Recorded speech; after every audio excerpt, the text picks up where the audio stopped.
Welcome back to The Explainer. Today, we are tackling a legal topic that's just absolutely fascinating.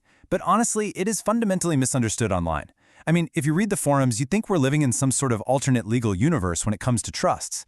But today, we're cutting straight through all that mythology to uncover the actual legal reality of common law trusts versus statutory entities.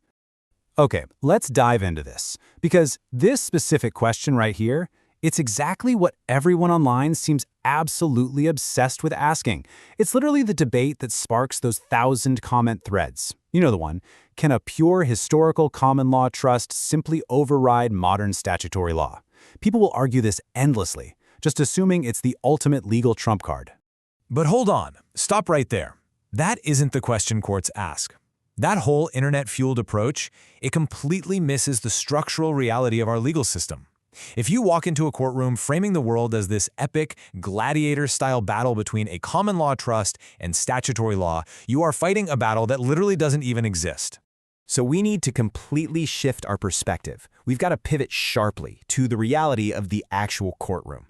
The real, foundational question, like the only one that actually matters when the dust settles, is simply this. What does the law actually say? We have to look directly at the black-letter law. We need to illuminate the text itself rather than relying on, forum rumors and hearsay. I want us to really slow down here for a second. Let's read this text together, because the actual written law is where the truth lives. This is Section 106 of the Uniform Trust Code, which is a model adopted by a lot of states. It says, "The common law of trusts and principles of equity supplement this code, except to the extent modified by this code or another statute of the state." Notice that. The Uniform Trust Code doesn't abolish the common law of trusts. It explicitly acknowledges it. Now, what's really interesting about this is that one specific word, supplement. Modern statutory trust law did not wipe the slate clean. It actively relies on historical principles. To supplement means to incorporate and build upon those centuries of equity. They work hand in hand. The code was designed to be supported by the common law, not to just erase it. So why is everyone online so incredibly confused? Well, it's because people hear the phrase common law trust and they immediately jump to one of two massive extremes. On one hand, you have folks out there claiming common law trusts just don't exist anymore. And on the flip side, people are shouting a common law trust is a sovereign entity completely above every statute. Both of those statements are entirely extreme, and more importantly, both are completely 100% incorrect. Neither reflects how real courts analyze trust law. Instead of those wild extremes, modern trust law is actually a beautifully blended system. Think of it like a harmonious combination of four vital ingredients: common law, equity, state statutes, and judicial precedent. It's a giant puzzle, not a polarized either-or scenario where one absolutely defeats the other.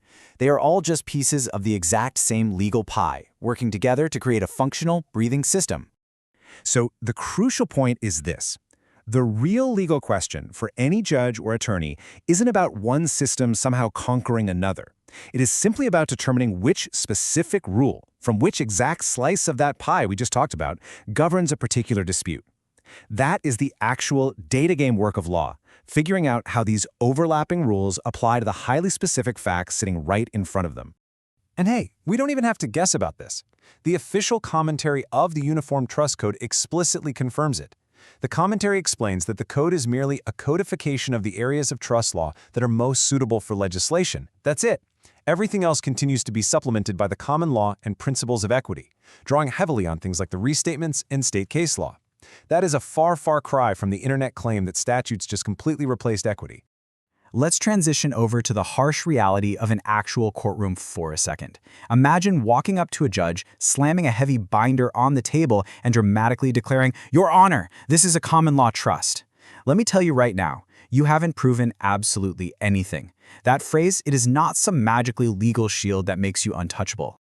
The moment you say that, the judge isn't going to just throw their hands up and dismiss the case. I've actually seen transcripts where a litigant tries this exact move and the judge practically rolls their eyes before getting down to business. The judge is going to look right at you and start firing off rigorous questions. Who created the trust? Was there actual legal intent? Who exactly is the trustee? Who are the beneficiaries? What specific property was transferred? What fiduciary duties exist? Which statutes govern this? What state law applies? Bam, bam, bam. Real courts ask detailed, factual questions. They absolutely do not govern by internet slogans. And honestly, that brings us to our ultimate goal here. What we're doing together today is separating actual foundational legal doctrine from internet mythology. We aren't here to win arguments in a random comment section.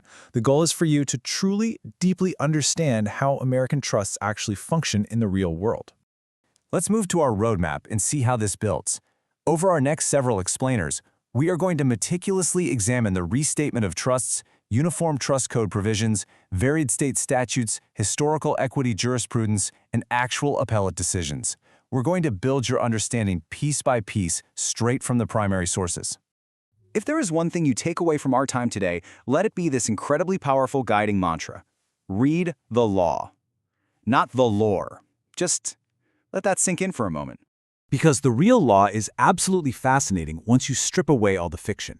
So, I leave you with this final provocative thought. Are you ready to leave the mythology behind and actually learn the real law?